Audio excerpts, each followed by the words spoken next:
human rights group Amnesty International has criticised the British government's decision to exclude the notorious Kincora Boys Home from its inquiry into widespread child abuse in the UK.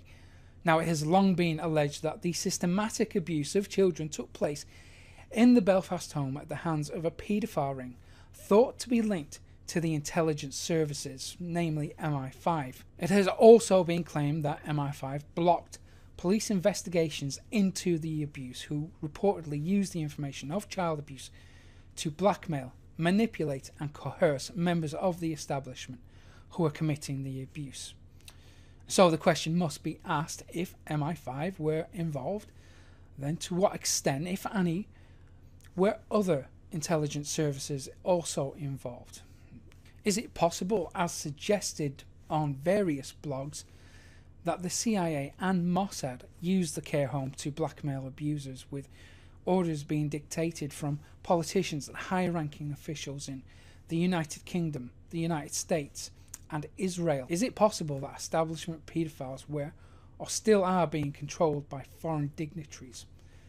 Let's put speculation to one side and examine the facts. If we start at the beginning and work our way forward in time, we will have a much clearer picture of what actually happened at Kincora. Now, the sex abuse scandal came to light in the mainstream media in 1980, when the Irish Independent reported that despite allegations of abuse first surfacing in 1977, which named prominent businessmen, no prosecutions had taken place. The only form of justice that the victims of Kincora have received in 40 years has been the imprisonment of William McGrath, the former head of the home, and two other members of staff, William Semple and Joseph Main, in 1981 for abusing 11 boys. The late Ian Paisley, leader of the Democratic Unionist Party, was accused of being complicit in a cover-up by failing to report his knowledge of McGrath's abuse to the authorities. During the same period, Private Eye magazine reported that high-ranking members of Whitehall and senior officials of the British military were involved in the sexual abuse of boys in Kincora. Although key information about the care home has vanished, which fuels the rumours of a mass cover-up by the Secret Service.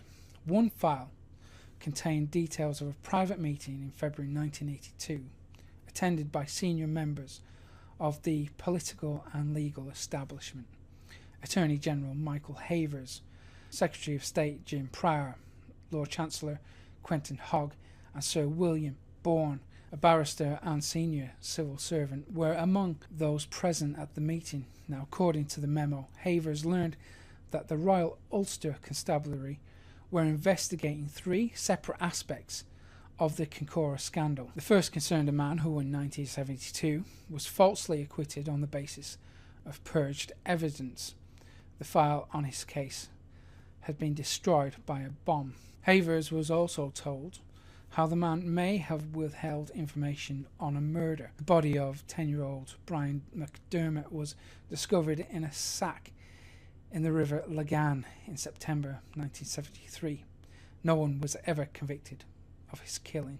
The meeting was told that information provided conflicted with what the Royal Ulster Constabulary had previously told ministers and officials. A confidential government note in the file said, "It is claimed that influence was brought to bear on the police." It added, "There are persistent rumours that guilty men in high places have not been brought to justice." Also in 1982, local politician Joshua Cardwell committed suicide after being questioned over Kincora. He was a councillor who had chaired the committee responsible for children's homes in the city. So what about the allegation of MI5 involvement? Well, in his 1999 book, The Dirty War, author Martin Dillon claimed that McGrath may have been employed by MI5 since the 1960s and was being blackmailed into providing intelligence on other loyalist groups. This is also substantiated by authors Henry MacDonald and Jim Cusack, And in a 1996 book by ex-BBC journalist Chris Moore, he claimed that McGrath had the abuse covered up and that 2 police probes were obstructed by the British establishment. Also, a former Army press officer, Colin Wallace, who was based in Belfast, has insisted that authorities knew boys were being abused there at least 6 years before they acted. So it appears that there may be truth to the allegation that MI5 were involved. But what about the claim that McGrath had connections to the British establishment? Well, this is easier to prove, and although his friendship with Ian Paisley is well documented, it also appears that McGrath was well connected to other influential figures. Now, I've created this diagram to explain the social circles in which McGrath travelled. As you can see, there are many prominent figures here, and perhaps coincidentally, most have connections to the British intelligence services. Obviously, I'm not suggesting that all the men listed here are paedophiles. The purpose of this is to prove that McGrath was embedded within the British establishment, and as we can clearly see, he was connected to a network that consisted of at least 3 British Prime Ministers. Of course, this diagram illustrates just one of the possible avenues that ties McGrath to the establishment. There will of course be many more other avenues, but as we see here, he operated in the same circles as the likes of Anthony Blunt and Victor Rothschild, who both worked for MI5. Interestingly, the Truth Seeker website reported that one of their informants is a police detective who claims that Anthony Blunt, who allegedly ran a high-level paedophile ring, had managed to block police investigations into the horrendous decades of abuse conducted by Jimmy Savile. But the trail doesn't end there.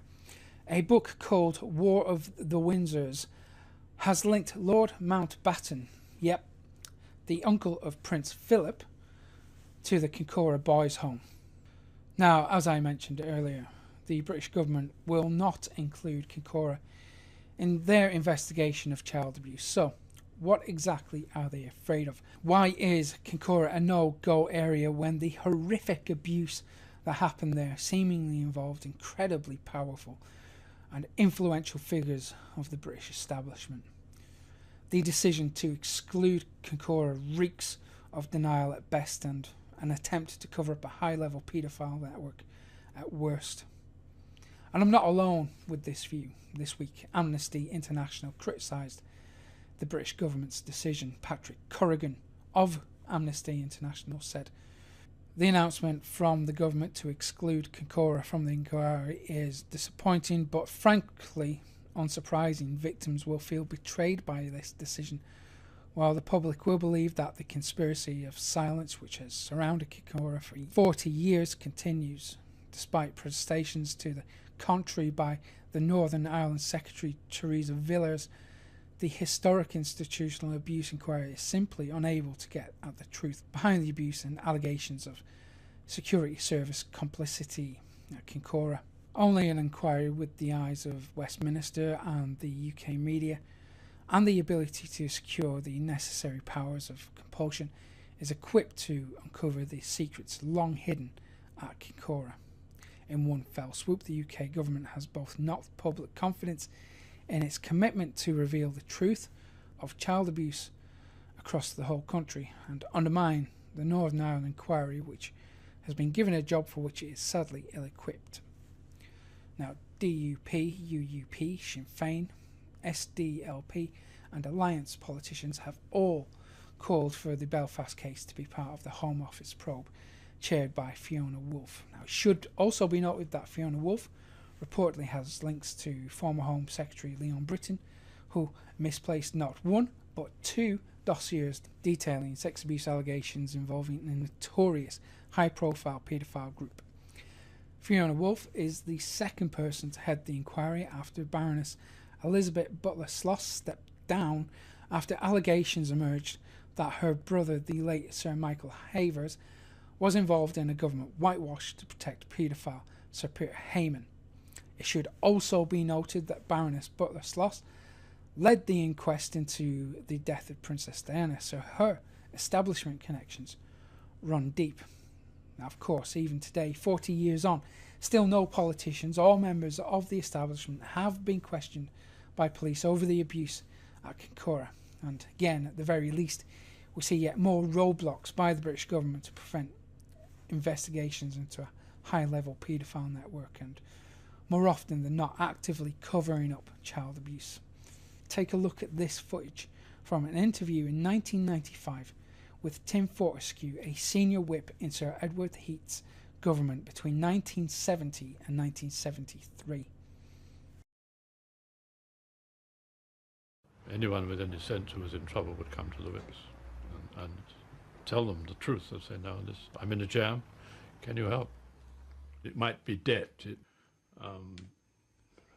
scandal involving small boys, or any kind of scandal which a member seemed likely to be mixed up in. They'd come and ask if we could help. And if we could, we did. And we would do everything we can, because we would store up brownie points. That sounds a pretty nasty reason, but it's one of the reasons. Is if we can get a chap out of trouble, then he'll do as we ask forevermore. As you can see, we have an establishment that not only allowed the systematic abuse of children, but actually used it for their own political gain. But how far into the upper echelons does this network reach, and who exactly is protecting them? Well, in July 2014, the courageous Peter McKelvey, a retired child protection team manager who had spent more than 20 years compiling evidence of alleged child abuse by people in authority, believes that at least 40 British MPs are complicit in an alleged Westminster paedophile ring. He also claims that some have links with the royal family, who in 2011 conveniently became exempt from public scrutiny as legal reforms made it impossible for members of the public or investigative journalists to obtain vital information about the affairs of the monarchy. And again, we must continue to ask how high-profile members of a nationwide paedophile network, such as Jimmy Savile, Cyril Smith, Rolf Harris, and others, were allowed to become embedded within the establishment, an establishment who not only turned a blind eye but actually facilitated the abuse and now continues to cover up the truth.